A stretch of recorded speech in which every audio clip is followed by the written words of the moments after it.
Hello friends, Vijesh biology में आप सभी का स्वागत है। आज अपन एक बायोकेमिस्ट्री का नया टॉपिक लेके आए हैं जिसका नाम है कोलेजन प्रोटीन।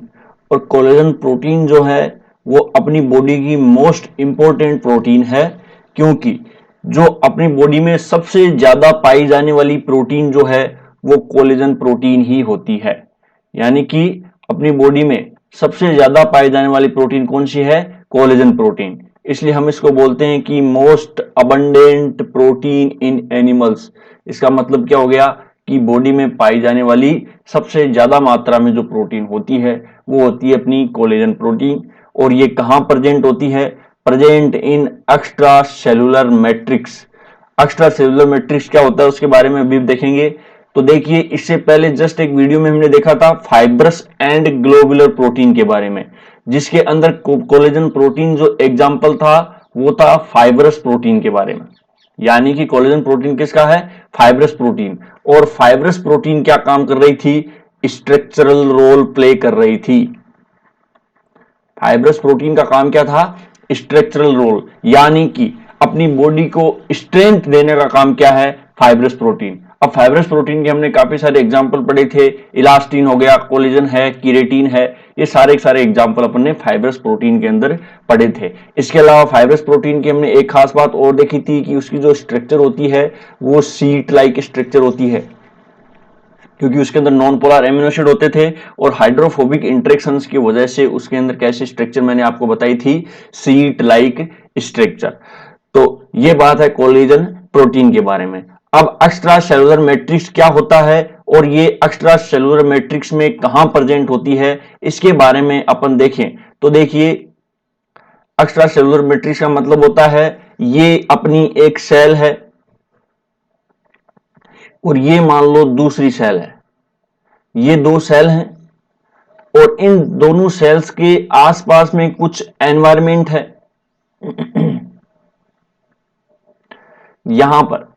यहां इन दोनों सेल्स के आसपास में कुछ एनवायरमेंट है। अब देखिए, ये दोनों सेल्स के बीच में जो आसपास का एनवायरमेंट है ये क्या कहलाता है? Extra cellular matrix. इसके अंदर बहुत सारी प्रोटीन्स होती हैं जो इस फॉर्म में प्रेजेंट होती हैं। ऐसे ऐसे करके ये बहुत सारी प्रोटीन्स होती हैं, जैसे कि इलास्टिन प्रोटीन हो गया, कोलेजन प्रोटीन हो गया, हो सकता है कि कभी कभार कीरेटिन प्रोटीन भी एक्स्ट्रा सेलुलर मैट्रिक्स में प्रेजेंट हो सकती है। इसके अलावा विनकुलिन, टेलिन, ये सारी की सारी, ओक्लूडिन, क्लूडिन, बहुत सारी प्रोटीन्स ऐसी होती हैं जो कि एक्स्ट्रा सेलुलर मैट्रिक्स में प्रेजेंट होती हैं। और एक्स्ट्रा सेलुलर मैट्रिक्स में प्रेजेंट होकर ये क्या काम करती हैं? सेल्स को स्ट्रेंथ, अपनी बॉडी को स्ट्रेंथ देने का काम करती हैं। स्ट्रेंथ देने का काम कैसे करती हैं? इन दोनों सेल्स को आपस में जोड़े रखने का काम किसका है? एक्स्ट्रा सेलुलर मैट्रिक्स का। जैसा कि आप देख पा रहे हैं, प्रोटीन्स जो हैं वो आपस में इन दोनों सेल्स को क्या कर रही हैं? जोड़ रही हैं। एक सेल को दूसरी सेल से कनेक्ट करने का काम किसका है? वो मोस्ट ऑफ कोलेजन प्रोटीन का है। और वो कहां प्रेजेंट होती है? Extra cellular matrix. और एक्स्ट्रा सेलुलर मैट्रिक्स इन सेल्स के दोनों बाहर का एनवायरमेंट ये क्या कहलाता है? एक्स्ट्रा सेलुलर मैट्रिक्स कहलाता है। तो कोलेजन प्रोटीन का काम क्या है? इन दोनों सेल्स को आपस में कनेक्ट करना, टाइटली कनेक्ट करना। और इसके अंदर ऐसा नहीं है कि एक्स्ट्रा सेलुलर मैट्रिक्स में ओनली कोलेजन प्रोटीन होती है। जैसा कि मैंने आपको बताया कि इलास्टिन भी हो सकती है, विनकुलिन हो सकती है, टेलिन हो सकती है, या फिर ओक्लूडिन हो सकती है, क्लोडिन हो सकती है, कैडेरिन हो सकती है। मतलब कि बहुत सारी ऐसी प्रोटीन्स जो हैं एक्स्ट्रा सेलुलर मैट्रिक्स के अंदर प्रेजेंट होती हैं। इसके अलग अलग टाइप के जंक्शंस हो सकते हैं। कि जंक्शंस होने का क्या मतलब हो गया कि एक सेल है वो दूसरी सेल से किस टाइप से इंटरेक्ट हो सकती है? टाइटली इंटरेक्ट हो सकती है, लूजली इंटरेक्ट हो सकती है। ये बहुत सारे कॉन्सेप्ट हैं, यानी अलग से वीडियोस में अपन बात करेंगे, क्योंकि ये सेल सिग्नलिंग का टॉपिक होता है। सेल सेल इंटरेक्शन या सेल सेल सिग्नलिंग, यानी कि सेल और सेल के मध्य क्या इंटरेक्शंस होता है, तो इनकी अपन अलग से वीडियोस में बात कर लेंगे। फिलहाल तो आप ये समझिए कि एक सेल से दूसरी सेल्स जो है वो एक्स्ट्रा सेलुलर मैट्रिक्स से इंटरेक्ट रहती है और कोलेजन उस एक्स्ट्रा सेलुलर मैट्रिक्स का मोस्ट अबंडेंट प्रोटीन है। तो ये बात हो गई अपनी कोलेजन प्रोटीन के जनरल इंट्रोडक्शन के बारे में कि एक्स्ट्रा सेलुलर मैट्रिक्स में इसकी क्या पोजीशन होती है। अब देखिए कि कोलेजन प्रोटीन है, उस कोलेजन प्रोटीन की खुद की क्या स्ट्रक्चर होती है, खुद कैसे बनी हुई होती है कोलेजन प्रोटीन। अब जाहिर सी बात है, प्रोटीन है तो वो किससे बनी हुई होगी? एमिनो एसिड से। यानी कि प्रोटीन किससे बनी हुई होती है? ओनली एमिनो एसिड से। हो सकती है उसकी primary structure, secondary structure, tertiary structure, ये सब भी उसके अंदर प्रेजेंट हो सकती हैं स्ट्रक्चर्स के बारे में। लेकिन अगर अपन कोलेजन प्रोटीन या किसी भी प्रोटीन्स की बात कर रहे हैं कि उसकी स्ट्रक्चर की बात कर रहे हैं, तो इसका मतलब वो किससे बनी हुई है? एमिनो एसिड से। अब एमिनो एसिड की सीक्वेंस क्या होती है वो पर्टिकुलर प्रोटीन के अंदर मैटर करती है। जैसे कि कोलेजन प्रोटीन की स्ट्रक्चर बात करेंगे तो कोलेजन प्रोटीन की स्ट्रक्चर के अंदर आपको 3 रिपीटेड एमिनो एसिड्स की सीक्वेंस मिलेगी, और वो 3 रिपीटेड एमिनो एसिड्स क्या हैं? पहला एमिनो एसिड तो है ग्लाइसिन, और दूसरा एमिनो एसिड कोई एक्स हो सकता है, तीसरा एमिनो एसिड कोई वाई हो सकता है। अब एक्स एंड वाई का मतलब क्या होता है कि यहां पर कुछ और एमिनो एसिड्स प्रेजेंट हो सकते हैं। तो देखिए, एक्स एमिनो एसिड की जगह क्या हो सकता है? या तो प्रोलीन या फिर लाइसिन। यानी कि एक्स एमिनो एसिड्स की जगह क्या हो सकता है? या तो हो सकता है प्रोलीन या फिर हो सकता है लाइसिन। और वाई एमिनो एसिड के ऊपर हो सकता है या तो हाइड्रोक्सी प्रोलीन या हाइड्रोक्सी लाइसिन। अब हाइड्रोक्सी प्रोलीन और हाइड्रोक्सी लाइसिन ये कैसे मैटर करता है वो चीज अपन बात करेंगे। अगर एक्स की जगह प्रोलीन है तो वाई की जगह क्या होगा? Hydroxy proline. अगर एक्स की जगह लाइसिन है तो वाई की जगह क्या होगा? Hydroxy lysine. ये चीज नेसेसरी है, यानी कि एक्स की जगह प्रोलीन है तो ये नेसेसरी है कि वाई की जगह आपको क्या मिलेगा? हाइड्रोक्सी प्रोलीन मिलेगा। और अगर एक्स की जगह लाइसिन है तो फिर वाई की जगह आपको क्या मिलेगा? 100% हाइड्रोक्सी लाइसिन। कुछ कंडीशंस में यहां पर हिस्टिडीन एमिनो एसिड्स भी प्रेजेंट हो सकते हैं, लेकिन मोस्ट ऑफ इनकी स्ट्रक्चर ये होती है, और ये रिपीटेड एमिनो एसिड्स की सीक्वेंस होती है, जिसके अंदर सबसे ज्यादा क्या होता है? ग्लाइसिन। क्योंकि आप यहां पे देख पा रहे हो कि ग्लाइसिन तो यहां पर परमानेंट है, यानी कि प्रोलीन और लाइसिन की तो जो पोजीशन है वो मैटर करती है, या तो प्रोलीन हो सकता है, लाइसिन हो सकता है, लेकिन ग्लाइसिन तो आपको यहां पे क्या मिलेगा? परमानेंट मिलेगा। तो इस प्रकार से जो कोलेजन प्रोटीन की कंसंट्रेशन या कोलेजन प्रोटीन की अपनी बॉडी के अंदर स्थिति होती है वो लगभग होती है 25 से 30%। यानी कि टोटल प्रोटीन्स का जो कंपोजिशन है उसका 30% तो ओनली क्या है? 30 से 35% कोलेजन प्रोटीन है, यानी कि टोटल कंपोजिशन का। तो इसका मतलब क्या हो गया? इसीलिए तो हमने उसको बोला है कि मोस्ट अबंडेंट प्रोटीन, यानी कि सबसे ज्यादा मात्रा में पाई जाने वाली प्रोटीन यही है, और 30 से 35%। और उसके अंदर भी जो 1/3 है, 1/3 का मतलब हो गया कि अप्रोक्सीमेशन 33%, उसके अंदर भी 33% क्या है? Only glycine. यानी कि कोलेजन प्रोटीन तो टोटल प्रोटीन का 30% है, और उसके अंदर भी टोटल क्या है? 33%। इसका मतलब अपनी बॉडी के अंदर ग्लाइसिन की रिक्वायरमेंट ज्यादा होती है, क्योंकि ग्लाइसिन कोलेजन प्रोटीन को बनाने के लिए रिस्पॉन्सिबल होता है। उसको दूसरी प्रोटीन बनाने की जरूरत ही नहीं है, क्योंकि 30% प्रोटीन जो पार्टिसिपेट कर रही है वो अकेला ग्लाइसिन बना रहा है। तो इसका मतलब ग्लाइसिन की अपनी बॉडी में रिक्वायरमेंट खूब होती है। तो अब अपन बात करेंगे कि हाइड्रोक्सी प्रोलीन, प्रोलीन, इनके आगे क्या कंडीशन होती है।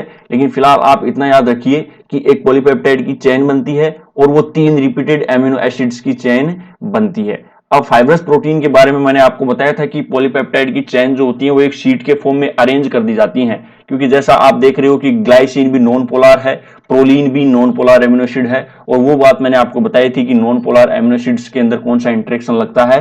हाइड्रोफोबिक इंटरेक्शन, जिसकी वजह से हमने इनको क्या बोला?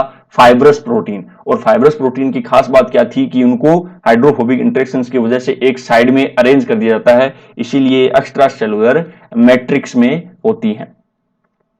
तो अब देखिए इनकी क्या पोजीशन होती है ग्लाइसिन और प्रोलीन्स की, ये कैसे एक पूरी पॉलीपेप्टाइड चेन का सिंथेसिस कर देते हैं। ये देखिए यहां पे आप देख पा रहे हो, ये एक पॉलीपेप्टाइड की चेन आपको दिखाई दे रही है, ये आपको एक पॉलीपेप्टाइड की चेन दिखाई दे रही है, और इस पॉलीपेप्टाइड की चेन में,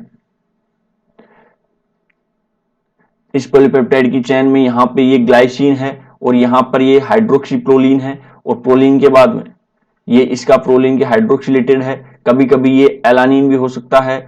तो फिलहाल आपको हाइड्रोक्सी प्रोलीन, प्रोलीन, ग्लाइसिन, यही चीजें आपको बार बार दिख रही हैं, और एक पॉलीपेप्टाइड चेन के साथ में दूसरी पॉलीपेप्टाइड चेन ऐसे अरेंज हो गई, यानी कि एक पॉलीपेप्टाइड चेन के साथ में दूसरी पॉलीपेप्टाइड की चेन ऐसे अरेंज हो गई, और ये अरेंज होकर फाइनली ये ऐसी स्ट्रक्चर बना लेती हैं। ये अरेंज होके फाइनली ऐसी स्ट्रक्चर आपको बना के दिखाई देंगी कि कोलेजन फाइबर है वो कंप्लीटली आपको फॉर्म होकर ऐसा कुछ दिखाई दे रहा है। ये कौन सी स्ट्रक्चर है उसकी, अभी सेकेंडरी स्ट्रक्चर ही चल रही है। टर्सरी स्ट्रक्चर के बारे में हम देखेंगे कि 3D स्ट्रक्चर इसकी कैसी चल रही है। ये कोलेजन की है प्राइमरी स्ट्रक्चर, ये जो आप देख पा रहे हो ये प्राइमरी स्ट्रक्चर है, और ये जो स्ट्रक्चर आप देख रहे हो वो टर्सरी स्ट्रक्चर है। अब tertiary structure, sorry secondary structure, ये उसकी कौन सी है, सेकेंडरी स्ट्रक्चर।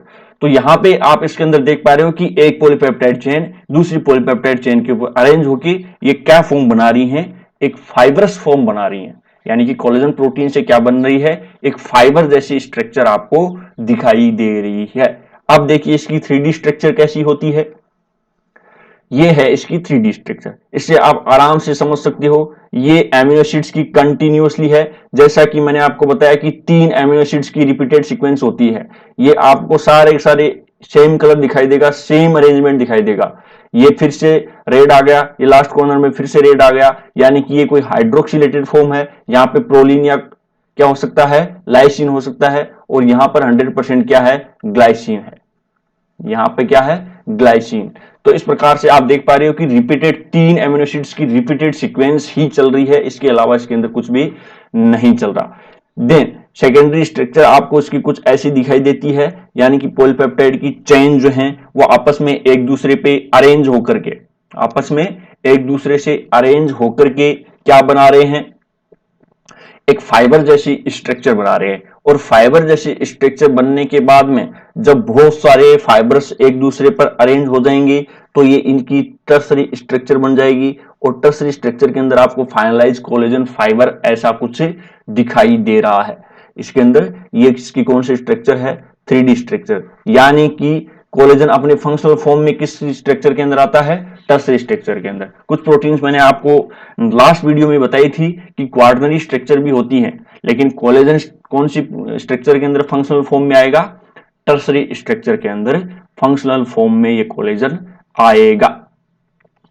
तो ये आपको ऐसे इनका कुछ अरेंजमेंट दिखाई देगा, पॉलीपेप्टाइड चेन्स का, एमिनो एसिड्स का, और फाइनल उसकी टर्सरी स्ट्रक्चर है वो भी आपको ऐसी कुछ दिखाई देती है। अब इस फॉर्म में ये क्या करेगा, एक्स्ट्रा सेलुलर मैट्रिक्स के अंदर प्रेजेंट होगा, और एक्स्ट्रा सेलुलर मैट्रिक्स के अंदर प्रेजेंट रह करके स्ट्रेंथ देने का काम करेगा।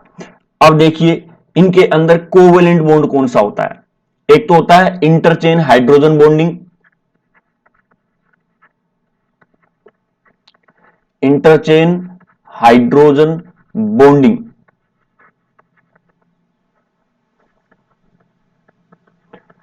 यानी कि एक चेन से दूसरी चेन किस फॉर्म में जुड़ी होती है, हाइड्रोजन बॉन्ड के द्वारा भी जुड़ी हुई रहती है।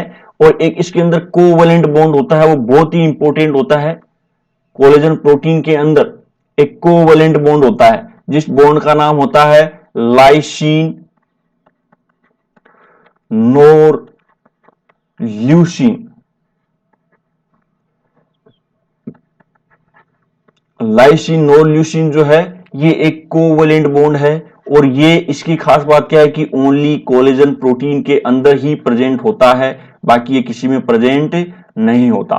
तो इसका आप ध्यान रखना कि कोलेजन प्रोटीन के अंदर कौन सा कोवेलेंट बॉन्ड पाया जाता है, इसके अंदर लाइसिन नोर ल्यूसीन कोवेलेंट बॉन्ड पाया जाता है। ये एक स्पेसिफिक यूनिक प्रॉपर्टी है कोलेजन प्रोटीन की। बाकी कोवेलेंट बॉन्ड के बारे में पढ़ा कि डाइसल्फाइड बॉन्ड होते हैं, पेप्टाइड बॉन्ड होते हैं, वो सब चीजें होते हैं। तो कोलेजन प्रोटीन के अंदर भी पेप्टाइड बॉन्ड तो प्रेजेंट है ही है, यानी कि यहां पर एमिनो एसिड्स किससे जुड़े हुए हैं, पेप्टाइड बॉन्ड के द्वारा ही जुड़े हुए हैं। लेकिन ये जो पॉलीपेप्टाइड की चेन आपस में एकदम से टाइटली जुड़ी हुई है, वो एक तो हाइड्रोजन बॉन्ड के द्वारा जुड़ी हुई है, और हाइड्रोजन बॉन्ड जो आप जानते हो कि एक वीक बॉन्ड है, यानी कि वो स्ट्रक्चर को ज्यादा टाइम तक मेंटेन करके नहीं रख पाएगा। इसके लिए किसकी जरूरत होगी, एक कोवेलेंट बॉन्ड की जरूरत होगी। अब कोवेलेंट बॉन्ड इसके अंदर कोलेजन के अंदर कौन सा होता है, लाइसिन नोर ल्यूसीन कोवेलेंट बॉन्ड होता है। ये एक स्पेसिफिक प्रॉपर्टी है सिर्फ और सिर्फ किसकी, कोलेजन प्रोटीन की। इसके बारे में आपको स्पेशली ध्यान रखना है। अब देखिए बहुत ही इंपॉर्टेंट बातें हैं कोलेजन प्रोटीन्स के बारे में, और कुछ बातें उसके बारे में अपन देखते हैं कि एक एंजाइम होता है प्रोलील हाइड्रोक्सिलेज, जो कोलेजन प्रोटीन के अंदर इंपॉर्टेंट रोल होता है। अब इसका कोलेजन प्रोटीन में क्या इंपॉर्टेंट रोल होता है, देखिए आपने बात की थी कोलेजन प्रोटीन के बारे में, उसकी एमिनो एसिड्स की सीक्वेंस क्या थी, ग्लाइसिन अक्स वाई। अब अक्स किस गए, या तो प्रोलीन था या फिर लाइसिन था, कुछ भी हो, या तो क्या था प्रोलीन था या लाइसिन था। लेकिन Y की जगह उसी की क्या थी, हाइड्रोक्सिलेटेड फॉर्म। उसकी जगह कौन सी फॉर्म थी, हाइड्रोक्सिलेटेड फॉर्म थी, हाइड्रोक्सिलेटेड फॉर्म थी। अब यहां पर ये हाइड्रोक्सिलेशन किसने किया है, तो मोस्ट ऑफ अक्स की जगह क्या होता है, प्रोलीन होता है। अपन मान के चल रहे हैं लाइसिन भी होता है, ऐसी कोई दिक्कत वाली बात नहीं है, लेकिन अपन मोस्ट ऑफ एक एग्जांपल ले रहे हैं किसका, प्रोलीन होता है। तो यहां पर प्रोलीन होगा तो वाई की जगह क्या होगा, हाइड्रोक्सी प्रोलीन होगा। अगर अक्स की जगह प्रोलीन है तो वाई की जगह क्या होगा, हाइड्रोक्सी प्रोलीन। तो इस प्रोलीन को हाइड्रोक्सिलेटेड किसने किया है, इस प्रोलीन को हाइड्रोक्सिलेटेड किया है प्रोलील हाइड्रोक्सिलेज एंजाइम ने। यानी कि इस प्रोलीन को हाइड्रोक्सिलेटेड किसने किया है, प्रोलाइल हाइड्रोक्सिलेज एंजाइम ने। और अगर अक्स की जगह लाइसिन प्रेजेंट होता तो वाई की जगह होता हाइड्रोक्सिलाइसिन, और उसको हाइड्रोक्सिलेटेड कौन करता, लाइसिल हाइड्रोक्सिलेज एंजाइम। उसको भी हाइड्रोक्सिलेट कौन करता, लाइसिल हाइड्रोक्सिलेज एंजाइम। लेकिन मोस्ट ऑफ एक्स की जगह क्या होता है, प्रोलीन। यानी कि यूं समझ लो कि 60 से 70% तो यहां पे प्रोलीन होता है और 30-40% यहां पे क्या हो सकता है, लाइसिन प्रेजेंट हो सकता है। तो प्रोलील हाइड्रोक्सिलेज एंजाइम का काम क्या है कि इस प्रोलीन का हाइड्रोक्सिलेशन करना, और हाइड्रोक्सिलेटेड प्रोलीन किस कंडीशन में होता है, वाई पोजीशन पे होता है। हमने एक्स एंड वाई पोजीशन दी है, 3 अमीनो एसिड की रिपीटेड सीक्वेंस दी है, तो वाई की जगह उसकी हाइड्रोक्सिलेटेड फॉर्म होती है और एक्स की जगह ओरिजिनल फॉर्म होती है। अब प्रोलील हाइड्रोक्सिलेज के बारे में अपन क्यों पढ़ रहे हैं, क्योंकि प्रोलील हाइड्रोक्सिलेज एंजाइम बहुत ही ज्यादा इंपॉर्टेंट होता है।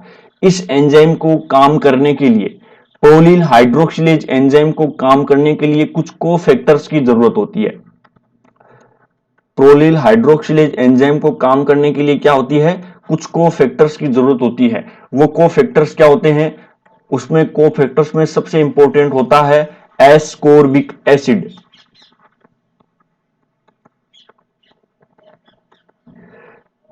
एस्कोर्बिक एसिड क्या होता है, जैसा कि आप जानते हो विटामिन सी का साइंटिफिक नेम क्या होता है, एस्कोर्बिक एसिड। यानी विटामिन सी को ही अपन क्या बोलते हैं, एस्कोर्बिक एसिड बोलते हैं।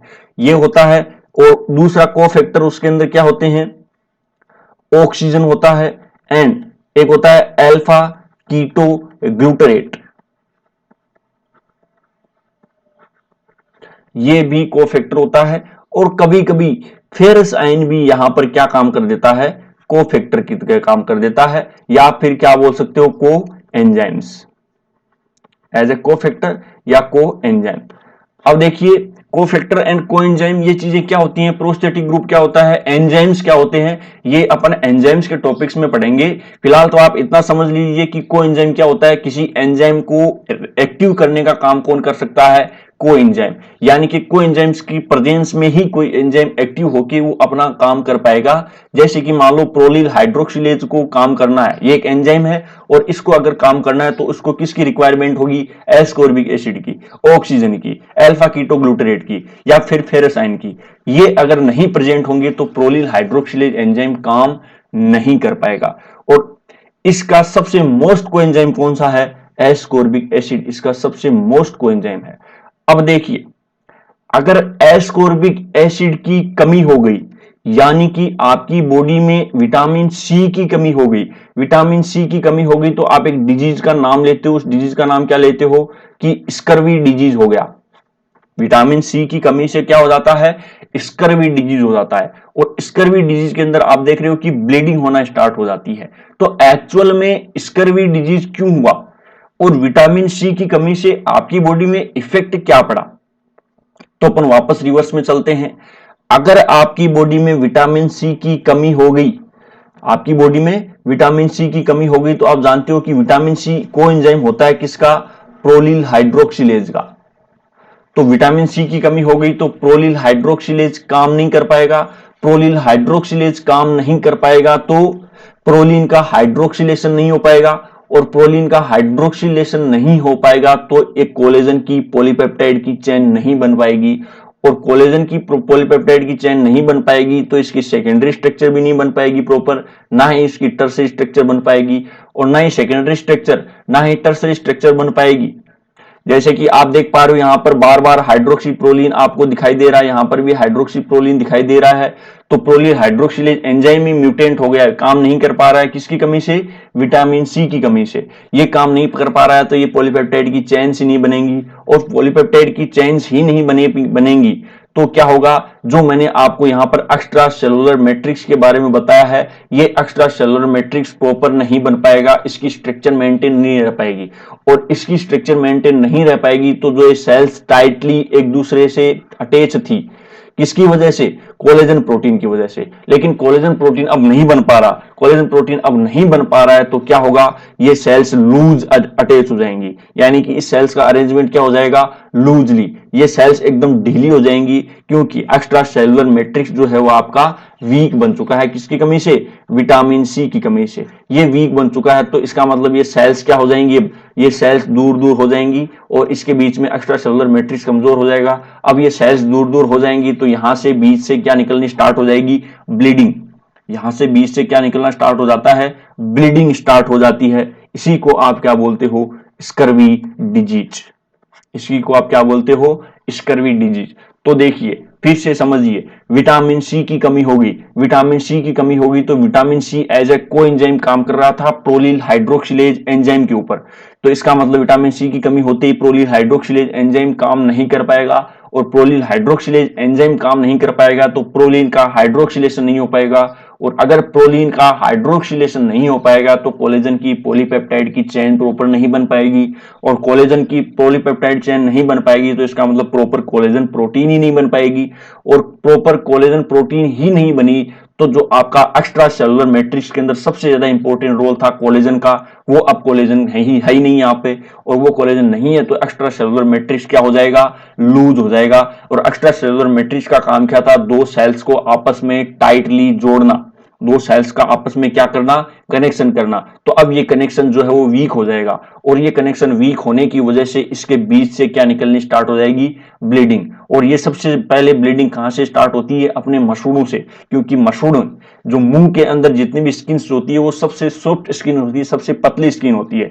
तो सबसे पहले ब्लीडिंग स्टार्ट कहां होती है? जहां से सबसे स्मूथ स्किन है, सबसे पतली स्किन है, वहां से ब्लीडिंग स्टार्ट हो जाती है। और अगर ये स्कर्वी डिजीज सीवियर कंडीशन में पहुंच गया तो फिर आपकी ब्लीडिंग है वो कहीं से भी स्टार्ट हो जाती है। जैसे कि मान लो आपने को हाथ से रप्चर किया, हाथ को स्किन को किसी भी चीज से हल्का सा रफ किया, रफ करते आप देखोगे कि यहां से ब्लीडिंग स्टार्ट हो जाएगी अगर ये सीवियर कंडीशन में पहुंच गई।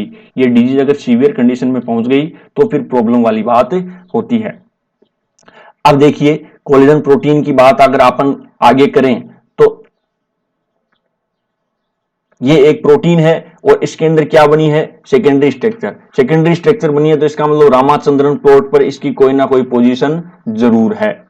अब रामाचंद्रन प्लॉट अगर आपने अच्छे से पढ़ा है तो मैं आपको इसकी फाई एंड साई की वैल्यू दे रहा हूं, उसके आप आइडेंटिफाई कर सकते हो आसानी से। इसकी फाई की वैल्यू होती है -50 और साई की वैल्यू होती है वो +150।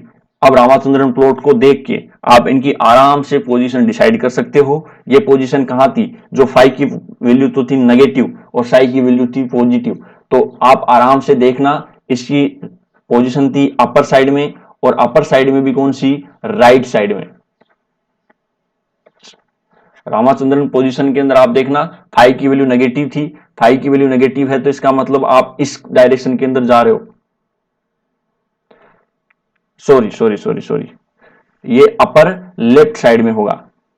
रामाचंद्रन प्लॉट पर आप इसकी पोजीशन देखोगे तो ये आपको अपर लेफ्ट साइड में मिलेगा, क्योंकि फाई की वैल्यू है